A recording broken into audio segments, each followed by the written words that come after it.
Welcome to Scrubbed In, the DVM Journey, the podcast where we dive into the wild, rewarding, and sometimes unpredictable world of becoming a Doctor of Veterinary Medicine. I'm your host, Grace Gaynor, a current second-year veterinary student at Virginia, Maryland College of Veterinary Medicine. Whether you're an aspiring vet, a vet student, or just passionate about animals, this is your backstage pass into becoming a DVM. From classroom to clinic, we're sharing the insights, tips, and real-life experiences to help you thrive on your journey to becoming a vet.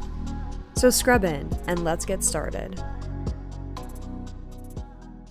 Welcome back to another episode of Scrubbed In. I'm your host, Grace Gaynor, and today I'm super excited to welcome my friend, Shannon LaMastra, to the podcast today. Shannon is a third-year veterinary student attending the Virginia, Maryland College of Veterinary Medicine. Shannon, thanks for being on the show today. Thanks for having me. I'm so excited to have her. Guys, Shannon and I kind of go way back. We both went to the University of Maryland, but I feel like we were in different years, so I feel like we didn't always cross paths. Yeah. We were kind of maybe in some classes together, but... Yeah, I graduated like 2 years before you, I think. Yeah, exactly. But funny story, Shannon and I actually reconnected on my first half marathon, which was at St. Michael's in Maryland. And it was so funny because I was running along, I was in this cute little pace group, and I see this girl come out of my peripheral vision, and I was like, I swear I recognize her, but I wasn't sure. I was like, maybe I'm delusional. It's like, I don't know, mile 8 or 9 or something, so towards the end of the race, and I was like, wait, I swear I know her. So at one point I just spoke up, I was like, are you Shannon? And then you were probably like, oh my gosh, what the heck? Literally like mile 9, we're both like getting really tired, but then we had like a cute little conversation about going to vet school together. It was so exciting. It was, well, you were wearing a hat. Yes. So I thought I had recognized you too, but I didn't want to make it weird to a stranger. And then when funny. I had seen on social media that you had gotten accepted too, so it was just so fun to talk about that and connect that way. Guys, isn't that such a funny story? Just in the middle of a half marathon, you just reconnect with someone. But that's kind of the start of our veterinary school friendship, and we've had a great time just going for runs and doing things like that. So I really appreciate your friendship, and I also want to thank her for letting me be in her house today. We're recording in Shannon's house because I have no AC right now, guys. I have not had AC for 2 weeks, and I have to say, it's been an internal battle of like 2 weeks. That's horrible. I hope it gets fixed soon. Thank you. I put a request in, and then they came, but they didn't fix it. I don't know why. They said they kind of replaced a few things, but didn't fix it. And then I was like, it's not fixed. I'm literally sleeping with ice packs right now. No. That's how desperate I am. It's so hot. Well, you can come over here whenever you want. Thank you so much. But I'm glad to be in the AC right now. But let's go ahead and get started. Enough chatting. Tell us about your journey to veterinary school, Shannon. Okay. Well, I have wanted to be a vet since I was 5 years old. The typical story. Grew up with a ton of pets. And I had my little play vet kit, and I would always look at my dogs and they would get so annoyed with me, but it just kind of grew from there, and I never really wanted to do anything else. And then in high school is when I really started to take science seriously, and I was like, okay, I really think I want to do this, and started working at a kennel and getting more exposure, and my family's vet let me shadow him, and so his name is Dr. Street. He's amazing. He really sparked my journey into genuinely pursuing vet school.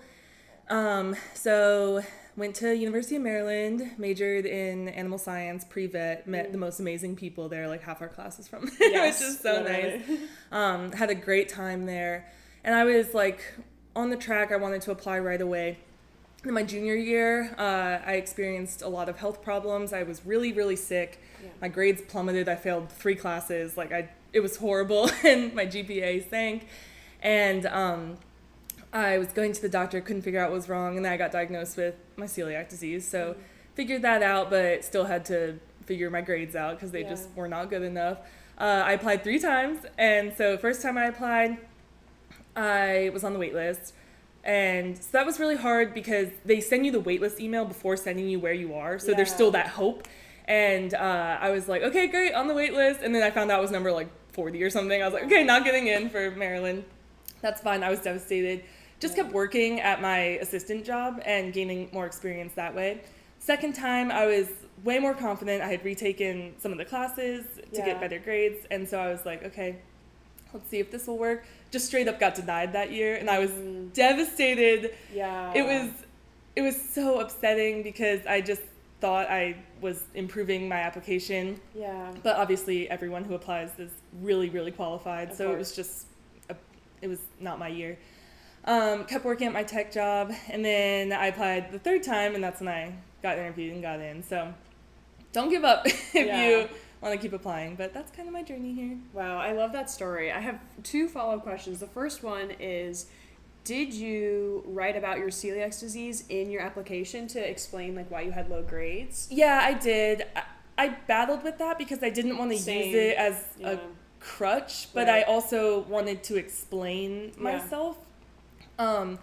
So I wrote it in the little explanation section where it's like, oh, why did your junior year, why did you have 3 Ds when like the rest of your grades were fine? So I explained it there.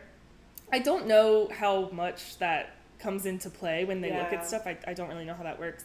I wrote about it a little bit in my resilience essay, but it's not like I didn't want to make it a big part of my application. Like I was sick, I didn't know what was wrong, and then I got better. So it wasn't like a big part of my journey. Yeah. But I did explain it. Yeah. I think that's super important too, so people can understand that there is a spot for you to explain if you have super low grades, for instance, if you have a health issue like Shannon's describing. But I think that it is kind of a difficult decision when you're going through your application deciding, okay, do I put this in that section where I explain why I had low grades, or do I put it in my personal statement or in my resilience essay, because there's also one of those. So I think that that's something that I've talked with a lot of people on this podcast about, because I know I struggled with it. Other people have kind of struggled with that too, and I just think that is, I appreciate you sharing your experience and where you shared that in your application. So yeah, I think it's important if you're going through something like that, because it's not your fault. Yeah, sometimes, like if it's a health issue, you know, you can't really control that. Like I didn't even know what was going on the whole year, so I think it's important to explain that, but not use it as like your sole reasoning. You have to have some follow-up, like I got better and now I am improving. Yeah, absolutely. My next question is, did you do your reviews when you didn't get in? Did you go and talk with them and ask like why you didn't get in? Yeah, I did. Both times. Yeah. The first time, and they're really helpful, by the way. It was really easy to set up, and they made me feel really like I was actually getting help, and it wasn't just like, oh, this is why, and then move on. They really sat with me and helped me a lot. The first time, it was my grades. It was, you know, my GPA. And so the first time I applied, they didn't do interviews. It was because it was during COVID. Yeah. And so maybe I would have gotten an interview, maybe not. I have no idea. But it was my grade. So I retook a lot of those classes just through random online, the online program. Spent way too much money just to retake a few classes, but whatever. And then the second time, they didn't really have much to say. So the second time, it's not like it wasn't helpful. It was just hard for me because I wasn't sure what to do. But they never discouraged me, which I think is honestly what kept me from stopping applying. I mean, I don't know what I would have done anyway, but so the second time I just took that and I was like, okay, guess I'll just keep working and apply again. And that's what I did, and it worked. So. Yeah, good for you. I do think it is important, if you don't get in on the first time, to go to those reviews. It sounds like it was really helpful for you. Yeah. And so I think that it is worth doing. I know it's definitely hard to sit across from someone and listen to maybe the reasons why you didn't get in, even though everyone obviously pretty good candidates. It's just kind of a numbers game. Yeah. But I do like that you did that, and it seems like it's been pretty helpful for people that I've talked to. Yeah, and you can't let it discourage you. If you think about just the numbers of people who apply, and the people in our class, everyone's amazing, wonderful candidates, and wonderful candidates don't get in. Like it's not personal. It's really hard. It's a numbers game sometimes. So. You really can't let it discourage you, because it might just not be your pool that year, even though it sucks. Yeah, exactly. And I think I've heard a couple people say that they applied 3 times, and the first time they were waitlisted, and the second time they didn't get in too. So I don't know, something about like maybe the numbers that year or something, but I can imagine how frustrating it would be to be waitlisted and then be like, okay, this is my year, and then get denied. Yeah. Terrible. It was frustrating, and it really takes a hit on your confidence. Of course. Because even going in this year, I was like, oh my God, like, should I even be here? You know, that, of course, whatever, imposter syndrome stuff. But you get over that pretty quick. Yeah. But yeah, definitely. Yeah, well, so glad that you got in on the third try. We're glad to have you here. And honestly, she's so right. We have the most incredible classmates and a very strong University of Maryland contingency. Yes. There must be like, I don't know, 30 of us or something. Go Terps. We love it. We love it. So what do you think made you get in on your third try? I have no idea, if I'm being so honest. Like, I didn't have any crazy standout experiences. My grades, I was not a 4.0 student, so I'm really not sure. Like I just said, I'm not sure how it works.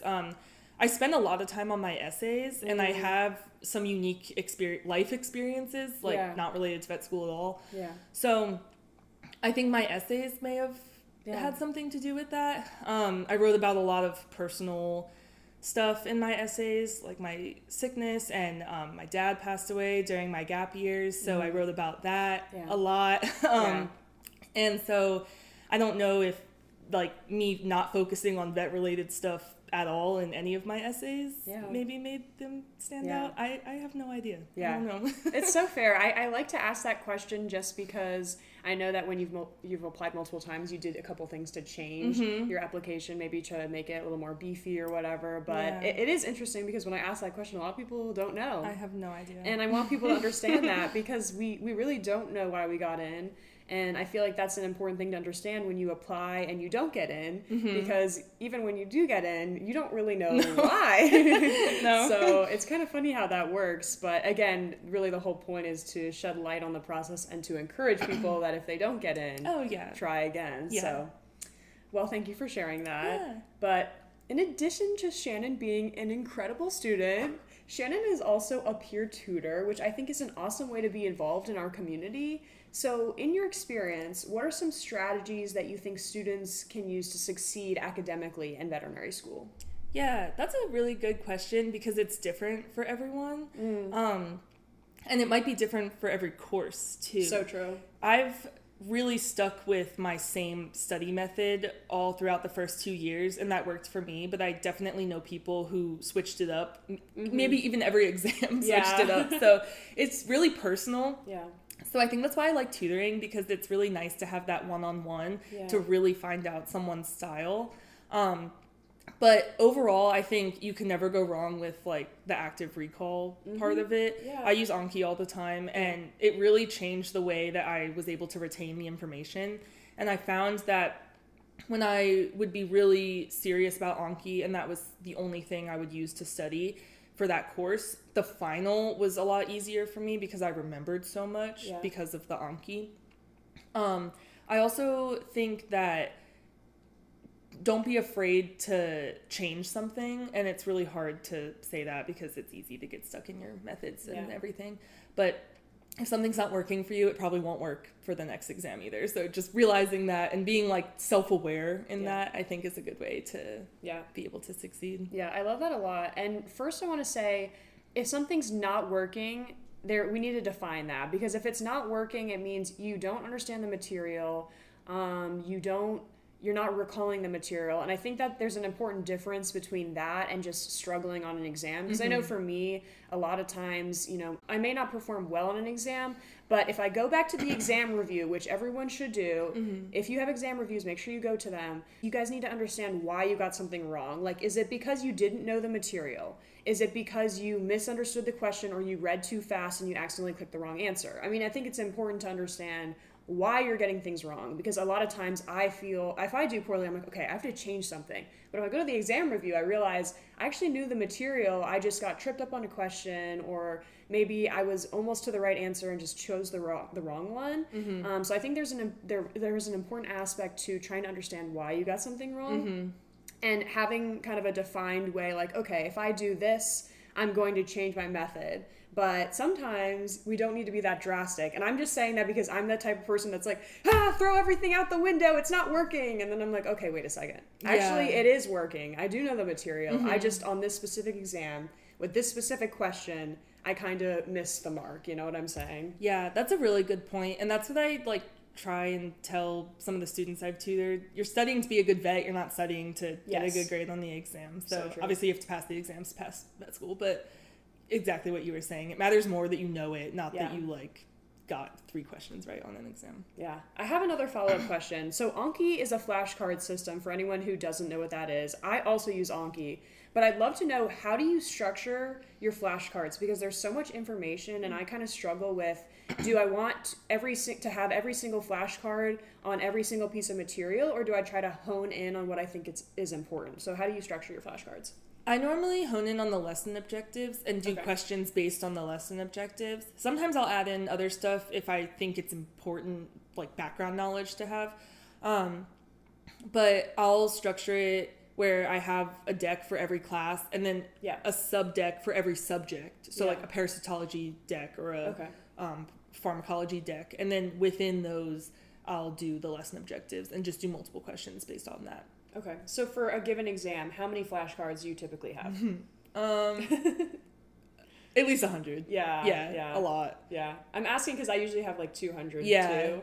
And sometimes I'm like, I don't know if this is the most efficient way to do it, but I do like using the learning objectives. I feel like that's a good way to do it. And I like having questions because it's hard for me if I just wrote like clindamycin as the subject and then I have to think, what did I write again, and remember everything about it, whereas like what would you use this drug for, what class is this drug? So I think that is easier for me too, but everyone does it differently. Yeah, absolutely. And do you try to screenshot kind of the PowerPoints, or do you type out kind of your own answer? It depends on how much time I have.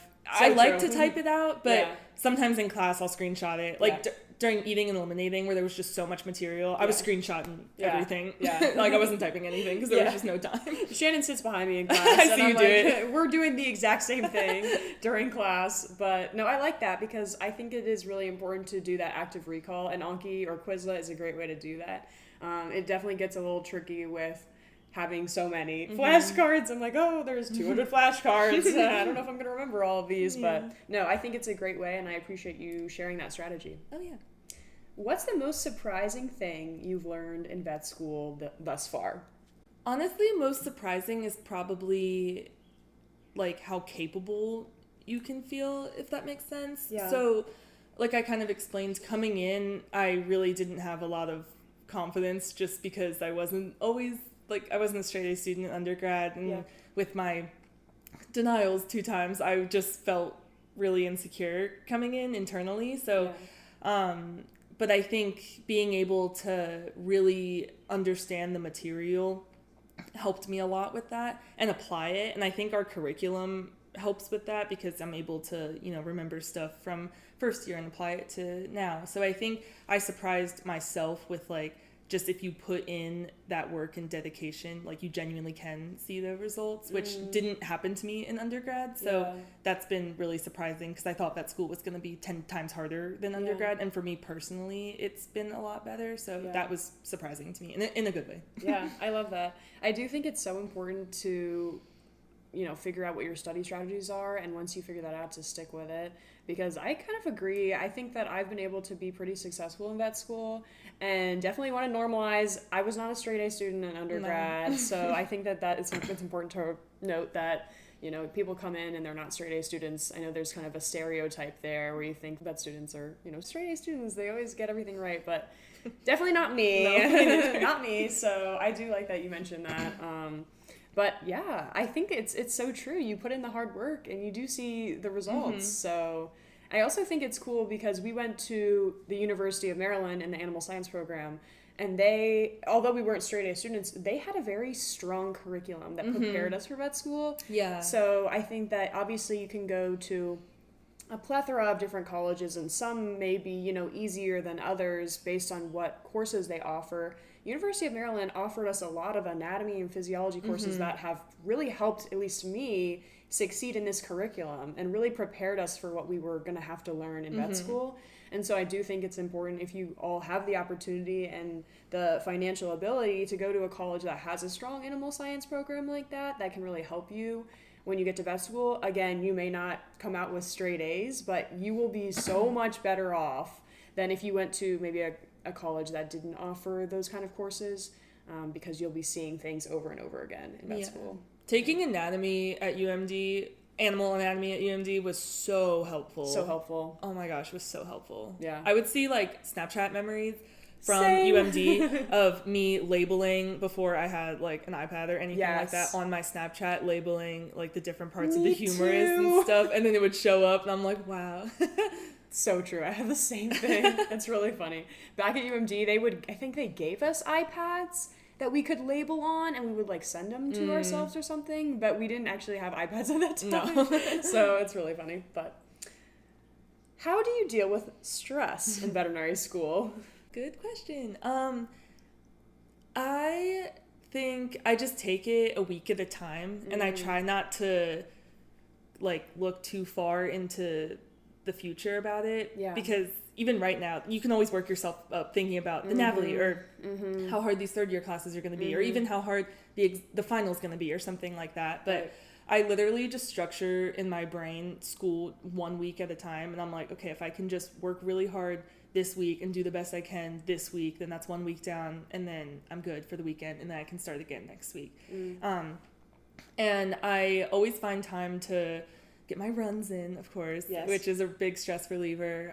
I have my dogs here. I live with my boyfriend, which is amazing. And just doing things to keep my life normal, because a lot of my friends back at home aren't in school, so it's sometimes it can get kind of hard, you know, with them having their lives and being able to do this and travel, and I feel behind, and then that stresses me out. Not even in the school sense. I feel like school I don't even get really stressed out for. It's like the life part. So true. But just kind of centering yourself and getting back into the reality of living in the moment and not, you know, what's going on in the future is helpful for me. Yeah, I love that. I think taking it week by week is so important, because if you look too far ahead, you're going to get so overwhelmed. And I do find that if I sit down, you know, once a week, kind of plan my week out and just like take it a week by week, I find that it's super helpful just to cling to the 1 week and then start again. Like you said, that start again the next week. So yeah, that's awesome. Because then if that week sucked, then you're like, all right, it's behind me now. I can do it exactly. next week. We start again. We go again. So I love that. And I love that you run too. I mean, I think staying active in vet school is super important. It's a great stress reliever, and it's great for your mental health. And we're runner girls, so we like it. It makes you feel so much better, because it's like I could have a horrible week, but I'm like, I ran this week. So true. It could have been the slowest run ever, but I ran this So week. so true. Yeah, I love that. What are 2 things you do in veterinary school for fun? Within the school, for fun, I'm in a few of the clubs, and I'm not on the e-boards or anything, but I like going to the lunch and learns, and that is super fun for me because it puts stuff into perspective. I love hearing like actual DVMs talk to us about their cases and their experiences, and that's always really fun to see the light at the end and be like, oh yeah, like this is the whole point, instead of hyper focusing on one exam or one thing that you're studying. So I really like going to the lunch and learns and hearing about cases and stuff, and like the veg case nights. Anytime they have like a drink and case night is really fun. I go to those. Outside of school, I really enjoy watching TV. That's literally what I do every night. I love reality TV. I love movies. I love going to the movies. Anything like that to just separate my brain from life is what I enjoy. I like that. Bachelor Nation, unite. Yes, of course. I've only watched like a couple seasons of The Bachelor, and The Bachelorette, but it's good. Oh, it's good. It's bad. It's an addiction. Yeah. I love that. All right, well, let's talk about clinics. So Shannon and I are we're on week 5. We're about to enter week 6 of clinics. So I want to know, how have clinics been going for you so far, and what services have you been on? Yeah, clinics have been so much fun. I'm not excited to go back into the class. Same. I started with Shelter Med, which, starting strong, best rotation ever. It was so much fun. We had such a good group of people. And the 2 vets and the techs that were helping us were amazing. They really cared. You could tell they really, really cared about our success. And they were so helpful. And it was just such a good rotation to start on. Did so many spays and neuters. Cat spays, cat neuters, dog spays, dog neuters. saw some mass removals, Cool. did some heartworm treatments, just anything. And I'm really interested in shelter med, so as a career, so that was really great to start with. And it was just so much fun. I really liked it. And it kind of set the bar so high for the rest of my rotations. I was like, if I could do this all summer, I would. But it was a lot of fun. I loved it. And then I started Path and Lab, which I've really liked so far. I surprised myself with that because I've never been the strongest in Path. So I was kind of dreading it because I was like, oh, I'm going to suck at this. And not that I don't suck at it still, but it's more fun than I thought it was going to be. Yeah. And coming up with the different differentials before actually doing the necropsy is really fun and a good refresher on literally everything that we've learned. And it's cool coming up with the differentials and then seeing those lesions that you thought of and you're just like, oh wow, look guys. And the whole group is just like, we got it. And so that's been really cool. And all the pathologists are amazing to work with. So we have one more week of that. And then I do radiology. So that'll really be good. Fun. Yeah. I've heard radiology is a really good rotation. Like their rounds are really good. Yeah. They review a lot of things that we need to know. I'm thinking of locking that in for the NAVLE. I feel like I'm gonna need it. That's a good idea. I've learned a lot, which has been really nice. I'm keeping a Google Doc of like all of my experiences, so just so I can look back or if there's something really cool. But we've seen a lot of really really cool cases in necropsy, and then shelter med was just awesome. How many surgeries did you get to do? Is there official count? I think I did 15, but all the other people probably did more because I was gone a day for my best friend's wedding. But yeah, you get to do so much. That's still so awesome. It's so nice, and you get so fat. Everything was moving so fast. It was great. You intubate, put catheters in, monitor, kind of anesthesia, like you really do everything. Okay. And they do some wellness appointments, and just baths, walks, anything that they need. So it was just really fun. Yeah. You're gonna love it. Yeah, I can't wait. I can't wait. What is the most interesting thing that has happened to you or an interesting case you have had thus far in clinics? So shelter med, was all over the place. I did a cryptorchid cat neuter, which was super cool. And then there was this dog that came in, and it was a stray, and he had just gotten sprayed by a skunk, and they were like, we need 2 volunteers to bathe this dog. And so me and another student were like, all right, we'll do it. And I smelled like skunk for like 3 days after that. It was on my skin. It would not come off. Gosh. So that was fun.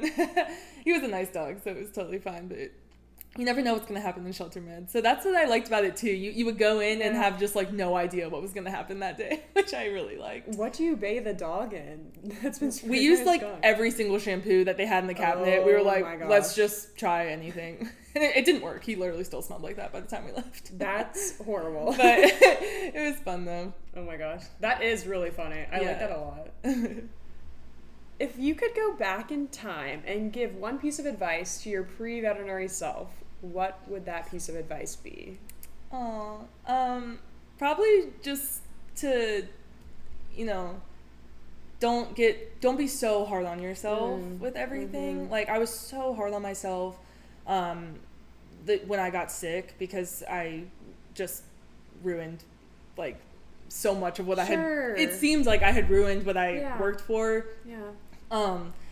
Just with my health and everything. So just probably not be so hard on yourself. And like, if this is what you want to do, you're going to make it happen regardless, even if you have to. And gap years aren't that bad. Like, I feel like at UMD, not anyone in particular, it just felt like if you had to do that, you were a failure. Like that was it. Yeah. But I really enjoyed my gap years and I needed them for personal reasons, and I traveled, and it's not the end of the world if you have to start your journey a little bit later than what you thought you were going to. Yeah. We love gap years. I took a gap year. A lot of the Maryland students took a gap year, pretty much almost all of them. Yeah. You guys would be surprised. There's so many students that take gap years, whether it's because they didn't get in or they had a personal issue or something like that. And it really does help you in your own personal journey because you are so immersed in a pre-vet program or focused on this journey, which it's true, some people change their mind and they decide to do it last minute, but for a lot of us, we're so focused on getting to vet school that taking a year to just take a step back, maybe work in a clinic, is so good for us. Yeah. It was so good for me, and I'm really glad I did it. and I definitely would recommend it. I know it's hard if you don't get it in the first time, but like you said, you can grow so much in your gap year. Yeah, you can do so many fun things before school. Yeah. And I think it made me feel like I wasn't just going from like school to school to school to school. Yeah. Like having those experiences in the middle was really nice. But if I did go right from undergrad to vet school, I would have been done by now. So like that's nice to think about too. So either way, it's really you'll be fine either way. Absolutely. I love that. Great advice. Shannon, thank you so much for being on the podcast today. I just have one more question for you today.